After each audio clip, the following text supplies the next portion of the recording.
ETF में निवेश का एक ऐसा पहलू है जिसके बारे में शायद ज्यादा बात नहीं होती। एक छिपा हुआ फायदा कह सकते हैं। आज हम इसी के बारे में थोड़ा गहराई से जानेंगे। अब एक सवाल जो सुनने में थोड़ा अजीब लग सकता है, क्या ऐसा हो सकता है कि कोई ईटीएफ जिस इंडेक्स को वो फॉलो कर रहा है उससे भी ज्यादा रिटर्न दे दे? मतलब ये कैसे मुमकिन है ना एक दिलचस्प बात। चलिए इसी को समझते हैं। तो सबसे पहले बात करते हैं इसी एक्स्ट्रा मुनाफे की। आखिर ये है क्या और निवेशकों को कैसे मिल सकता है?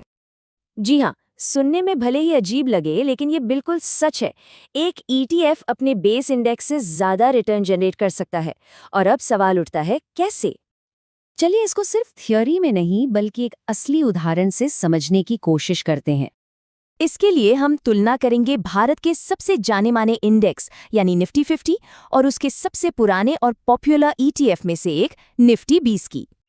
और ये देखने के लिए कि असल में क्या हुआ, हम एक स्पेसिफिक साल का डेटा ले रहे हैं, जनवरी 2022 से लेकर दिसंबर 2022 तक का।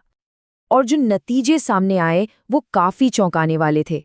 देखिए, इस एक साल के दौरान निफ्टी 50 इंडेक्स में ग्रोथ हुई 2.77% की।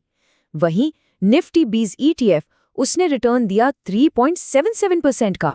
सीधा सीधा पूरे 1% का फर्क। ईटीएफ ने अपने ही इंडेक्स को बीट कर दिया। पर सवाल वही है, ये जो एक्स्ट्रा 1% है ये आया कहाँ से?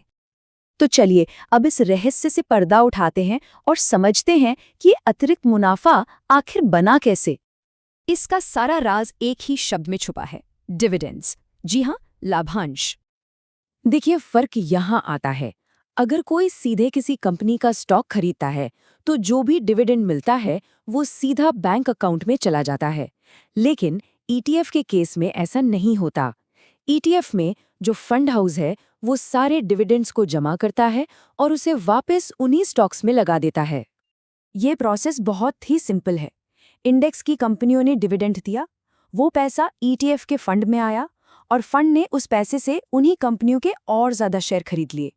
इसका सीधा असर ये होता है कि ईटीएफ की टोटल वैल्यू बढ़ जाती है। तो इस पूरी कहानी से सीखने वाली सबसे जरूरी बात क्या है? एक इन्वेस्टर के लिए ये जानना क्यों जरूरी है? असल में ये हमें टोटल रिटर्न के कॉन्सेप्ट पर ले आता है। मतलब ईटीएफ सिर्फ स्टॉक की कीमत में हुई बढ़ोतरी को नहीं दिखाता, बल्कि डिविडेंड से होने वाली कमाई को भी अपने अंदर शामिल कर लेता है। इसीलिए इसका रिटर्न ज्यादा दिखता है। ये जो पूरा मामला है ना, ये कंपाउंडिंग की पावर का एक क्लासिक एग्जाम्पल है। सोचिए, जो डिविडेंड मिला उसे बस निकालकर खर्च नहीं किया, बल्कि उसे वापस काम पर लगा दिया। अब वो डिविडेंड भी पासा कमाना शुरू कर देता है और इसी वजह से लंबे समय में वेल्थ और भी तेजी से बढ़ती है। तो ये सब हमें एक बहुत ही जरूरी सवाल पर लाकर छोड़ता है। डिविडेंड तो ठीक है, लेकिन ईटीएफ चुनते समय ऐसे और कौन से छिपे हुए फैक्टर्स हो सकते हैं जो उसके परफॉर्मेंस पर असर डाल सकते हैं?